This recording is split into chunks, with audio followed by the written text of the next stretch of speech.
Good morning, student. Today we are going to start our chapter, the third level from Vistas. As I have told you in the class, that the chapter is full of imagination. A little confusing chapter. Actually, the story is based on science fiction. The protagonist, that means the main character, is Charlie, who makes imagination in his mind, and he thinks that all his imaginations are full of reality. Before you read, have you ever had any curious experience which other find hard to believe? क्या आपके साथ life में ऐसा कोई experience हुआ है जिस पर दूसरे विश्वास नहीं कर पाते हैं, दूसरों का विश्वास करना मुश्किल हो जाता है? Writer is Jack Finney. The presidents of the New York Central and the New York New Haven, the Hartford railroads will swear होता है कसम खाना, प्रॉमिस करना, on a stack होता है ढेर, of timetables that there are only two.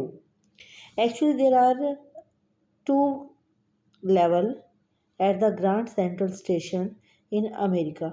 America में grand Central station है जहाँ से ट्रेन चलती है. वहाँ पर दो लेवल है. दो लेवल का मतलब है कि जब वहाँ जाओ कुछ स्टेयर्स उतर के पहला लेवल आता है जहाँ से ट्रेन चलती है, और फिर और कुछ सीढ़ियाँ उतरो तो दूसरा लेवल आ जाता है.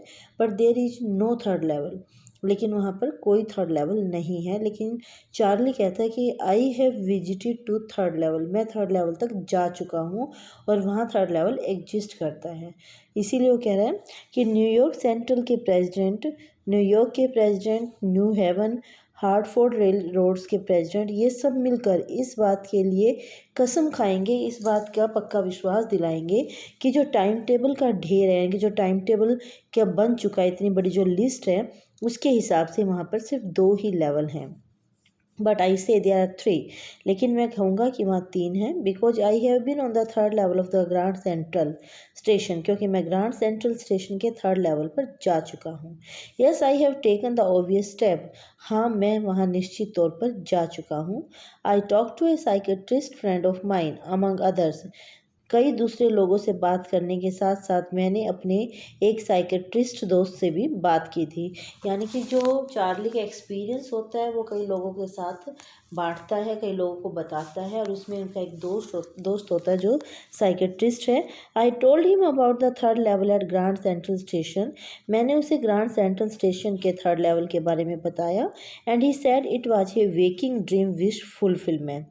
उसने कहा कि ये एक वेकिंग ड्रीम जो विश है वो फुलफिलमेंट है. इस फ्रेज का क्या मतलब है? वेकिंग ड्रीम विश फुलफिलमेंट, यानी कि एक इमेजिनेशन वाली ऐसी इच्छा है जिसकी आप बार बार इमेजिन करते हैं और वो शायद मतलब आपका एक सपने की तरह पूरा हो जाना. वेकिंग ड्रीम यानी कि जागते हुए कोई सपना पूरा हो जाना. रियलिटी में ऐसा नहीं है, बट आपको लगता है कि आपका जो विश है, जो आप बार बार सोच रहे थे, वो पूरी हो गई है किसी सपने की तरह. He said I was unhappy.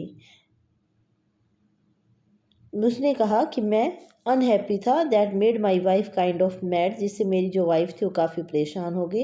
But he explain that he meant the modern world is full of insecurity, fear, war, worry and all the rest of it. लेकिन वो कहता है कि जो मॉडर्न दुनिया है, यानी कि जो आज की मॉडर्न सोसाइटी या मॉडर्न वर्ल्ड है, वो इनसिक्योरिटी, फियर, वार, वरी और दूसरी ऐसी चीज़ों से फुल है, भरी हुई है.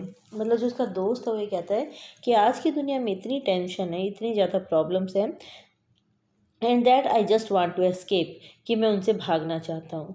यानी कि जो उसका फ्रेंड साइकेट्रिस्ट उनका ये कहना है कि modern world is full of all this problems, all this tensions, की इतनी ज़्यादा टेंशन और प्रॉब्लम से भरा हुआ है और हम इसमें से भागना चाहते हैं, यानी कि हम इन चीज़ों से दूर जाना चाहते हैं. वेल हु डजंट, कौन नहीं जाना चाहता? Everybody I know wants to escape. मैं जानता हूँ हर कोई भागना चाहता है. But they don't wander down into any third level at Grand Central station. लेकिन शायद कभी वो ग्रांड सेंट्रल स्टेशन के थर्ड लेवल तक नहीं गए होंगे. यहाँ पर जो चार्ली है वो इस बात के लिए आर्ग्यू करता है कि हाँ, हर कोई इन चीज़ों से भागना चाहता है, हर कोई प्रॉब्लम से, टेंशन से दूर रहना चाहता है. तो इसका ये मतलब कि जो भागना चाहता है लेकिन वो कोई ग्रांड सेंट्रल स्टेशन के थर्ड लेवल पर नहीं गया है. But that is the reason he said and my friends all agreed. और यही कारण है, उसने कहा, और मेरे सारे दोस्त उसकी बात को मान गए। एवरीथिंग पॉइंट्स टू इट, हर चीज़ इसी बात की तरफ इशारा करती है। यानी कि कुछ और भी ऐसी चीज़ें थी जो ये बता रही थी कि जो चार्ली है उसके जो इमेजिनेशन है, जो उसके एक्शंस हैं, वो कुछ ऐसे हैं कि जो पॉइंट्स कर रहे हैं कि he was unhappy in his life and he wanted to escape from that reality, कि उस सच्चाई से भागना चाहता था, वो अपनी जो लाइफ थी उससे ज़्यादा खुश नहीं था। दे क्लेम्ड, उन्होंने कहा कि हर चीज़ इसी की बात तरफ इशारा करती है। माई स्टैम्प कलेक्टिंग, यानी कि जो उसे टिकट इकट्ठा करने का शौक था। For example that is a temporary refuse from reality, यानी कि ये सच्चाई से भागने का एक टेम्परेरी तरीका था। Well may be but my grand father did not need any refuse from reality, यहाँ चार्ली कहता है कि लेकिन मेरे दादाजी को तो सच्चाई से भागने की कोई ज़रूरत नहीं थी। Things were pretty nice and peaceful in his day, क्योंकि उनके समय में जो चीज़ें थी वो बहुत अच्छी होती थी, बहुत पीसफुल थी। एंड स्टार्टेड माई कलेक्शन, और यानी कि फ्रॉम ऑल आई हियर, जितना मैंने उनसे सुना है कि उस टाइम का जो टाइम था वो काफ़ी पीसफुल था, क्वाइट था, स्टिल था, and he was in no need to escape from the reality, और वो इतने अच्छे माहौल में रहते थे तो उन्हें भागने की ज़रूरत नहीं थी। एंड स्टार्टेड माई कलेक्शन, यानी कि जो स्टैम्प कलेक्शन मैं आज कर रहा हूँ वो उन्होंने ही शुरू की थी। It is a nice collection too, ये एक अच्छी कलेक्शन भी है। Blocks of 4 of practically every US issue, first day covers and so on, यानी कि यूएस ने जितनी भी जो स्टैम्प रिलीज की थी वो सब वहाँ पर कलेक्ट थी। जो फर्स्ट डे कवर था वो वहाँ कलेक्ट था, एंड सो ऑन, और इस तरीके से काफ़ी जो स्टैम्प कलेक्शन में नई नई रिलीज थी वो सारी की सारी उन्होंने कलेक्ट की हुई थी। President Roosevelt collected stamps too, you know, मतलब वो कहते हैं कि आप जानते हैं कि जो प्रेसिडेंट रूजवेल्ट है वो भी स्टैम्प्स इकट्ठी करते हैं।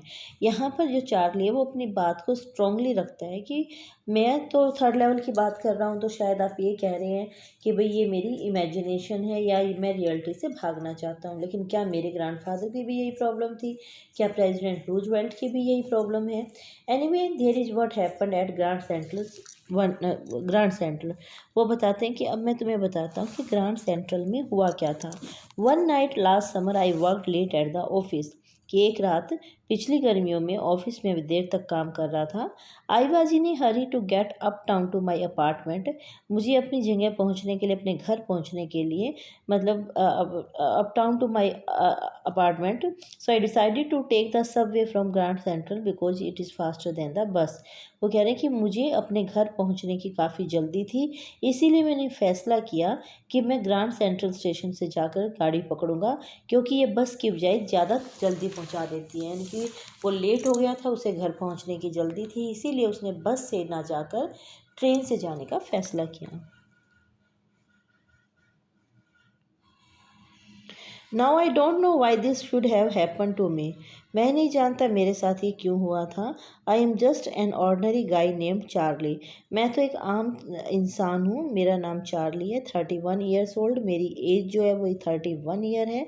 And I was wearing a 10 gabardine suit and a straw hat with a fancy band, वो यहाँ पर अपनी ड्रेस के बारे में बता रहा है कि मैंने तो एक सूट पहना हुआ था, मैंने एक स्ट्रॉ हैट पहना हुआ था और मेरा फैंसी बैंड था। I passed a dozen man who look just like me, मैं कई दर्जनों ऐसे आदमियों के पास से गुजरा जो बिल्कुल मेरी तरह दिखाई दे रहे थे। And I was not trying to escape from anything, और मैं किसी भी चीज़ से भागने की कोशिश नहीं कर रहा था। I just wanted to get home to Lucia my wife, यानी कि जो उसकी वाइफ का नाम बताया गया है वो उनकी वाइफ का नाम ल्यूसिया था। तो यहाँ पर जो राइटर है, जो चार्ली है, वो हमें ये बताने की कोशिश कर रहा है कि शायद सब कह रहे हैं कि नहीं ये मेरा वहम है, ऐसा कुछ नहीं हुआ था, लेकिन मैं आपको ये बता सकता हूँ कि एक्चुअली में उस दिन हुआ क्या था। मैंने क्या ऑब्जर्व किया था। तो सबसे पहले तो बता रहा है कि भी मैं जल्दी में था, इसलिए मैंने बस से ना जाकर ट्रेन से जाने का फ़ैसला किया, इसलिए मैं ग्रांड सेंट्रल स्टेशन पर गया। फिर उसके बाद वो कह रहा है कि मैं एक बहुत नॉर्मल सा बंदा, मतलब इंसान हूँ, और मेरी जो एज है वो 31 ईयर की है। और फिर वो अपनी ड्रेस सेंस के बारे में बता रहा है कि मैंने एक 10 गार्बेडियन सूट पहना हुआ था। 10 गार्बेडियन सूट होता है जो लेदर का बना हुआ होता है, जो चमड़े का बना हुआ, जैसे कोट पहना हुआ था। मैंने एक फैंसी बैंड वाला स्ट्रॉ हैट पहना हुआ था, यानी कि जिसके अंदर जो स्ट्रॉ हैट जो फैंसी सा था वो पहना हुआ था, और मैं अपने जैसे दर्जनों आदमियों के पास से गुजरा। I was not trying to escape from anything. मैं किसी चीज़ से भागने की कोशिश नहीं कर रहा था, मैं सिर्फ अपनी वाइफ लूसिया के पास जल्दी पहुंचना चाहता था। I turn into Grand Central from Vanderbilt Avenue. वो कह रहे हैं कि मैं वेंडरबिल्ट एवेन्यू से ग्रैंड सेंट्रल की तरफ मुड़ा। And went down the step to the first level, और मैं went down the steps to the first level, और सीढ़ियाँ उतरकर मैं फर्स्ट लेवल पर पहुंच गया। Where you take trains like the 20th century, जहाँ से आप 20वीं शताब्दी की ट्रेन पकड़ते हैं, यानी कि जैसे 20वीं शताब्दी में ट्रेन चलती है वैसे ही ट्रेन वहाँ से पकड़ते हैं। Then I walk down another flight to the second level, तब मैं दोबारा सीढ़ियाँ उतरा और मैं सेकेंड लेवल पर पहुँच गया। Where the suburban trains leave from, यानी कि वो कह रहे हैं कि पहले उन्होंने एक सीढ़ी उतरी तो फर्स्ट लेवल पे पहुंच गया, और जब वो दोबारा से सीढ़ियाँ उतरा तो दूसरे लेवल पे पहुंच गया जहाँ से उपनगर की तरफ ट्रेनें जाती थी। Ducked into an arch doorway heading for the subway and got lost. वो कहता है कि उसके बाद मैं एक घुमावदार दरवाजे से निकला और मैं एक सबवे में, यानी कि एक दूसरे ही रास्ते में पहुंच गया, और उसके बाद मैं अपना रास्ता भूल गया, यानी कि मैं गुम हो गया। That is easy to do, ऐसा करना आसान था। I have been and bumping into new doorways and stairs and corridors. I have been in and out of Grand Central 100 of times. तो कह रहे कि मैं सैकड़ों बारी ग्रांड सेंट्रल स्टेशन पर जा चुका था, यानी कि उसके अंदर से आना जाना मेरा लगा रहता था। But I am always bumping into new doorways and stairs and corridors. लेकिन फिर भी वो कहता है कि मैं हमेशा नए नए दरवाजों से, सीढ़ियों से, कॉरिडोर से टकरा जाता था। Once I got into a tunnel about a mile long and came out in the lobby of the Roosevelt Hotel. वो एक बार बता रहा है कि मैं, हाँ, एक बार जो बहुत लंबी, यानी कि 1 मील लंबी जो सुरंग थी उसके अंदर चला गया, और मैं दूसरी तरफ से जब निकला तो मैंने अपने आप को रूजवेल्ट होटल की लॉबी में पाया। Another time I came up in a office building on 46th street 3 blocks away। और कहता है कि एक दूसरी बारी तो ऐसा हुआ कि जब मैं जो 46वीं गली थी उसके एक ऑफिस के भवन में पहुंच गया था, उसकी एक बिल्डिंग में पहुंच गया था जो वहां से 3 मील की दूरी पर थी। दैट मीन्स कि जो रास्ते थे वो कई बारी जो चार्ली था उन रास्तों को भटक जाता था। वो कह रहा है कि ऐसे दरवाज़ों को, कॉरिडोर को, ऐसे रास्तों को भूलना मेरी आदत थी, क्योंकि वैसा कई बारी हो चुका था। लेकिन उस दिन भी यही हुआ, जब मैं एक लेवल उतरा, सीढ़ियाँ उतरा तो मैं फर्स्ट लेवल पर पहुंचा, दोबारा सीढ़ियाँ उतरा तो मैं सेकंड लेवल पर पहुंच गया, और उसके बाद जब मैं मुड़ा तो मैं अपना रास्ता भटक गया। लेकिन ये मेरे लिए कोई नई बात नहीं थी, मेरे साथ ऐसे पहले हो चुका था, मैं ऐसे पहले भी कई बार रास्ते भटक चुका था। तो वो एक्सप्लेन करता है कि एक बार जैसे उस टनल में उसने गलत रास्ता ले लिया था तो वो होटल पहुंच गया था, और जब उसने दूसरी बार गलत रास्ता लिया तो वहाँ से 3 मील की दूरी पर 46th जो स्ट्रीट थी वो वहाँ पर पहुँच गया था। लेकिन कहीं ना कहीं चार्ली अपनी बात को स्ट्रांगली रखने के लिए एग्जाम्पल देता है कि जो उसकी हॉबीज़ हैं, जो वो कह रहा है वो सिर्फ उसकी इमेजिनेशन नहीं है, वो इस चीज़ को एक्सपीरियंस कर चुका है।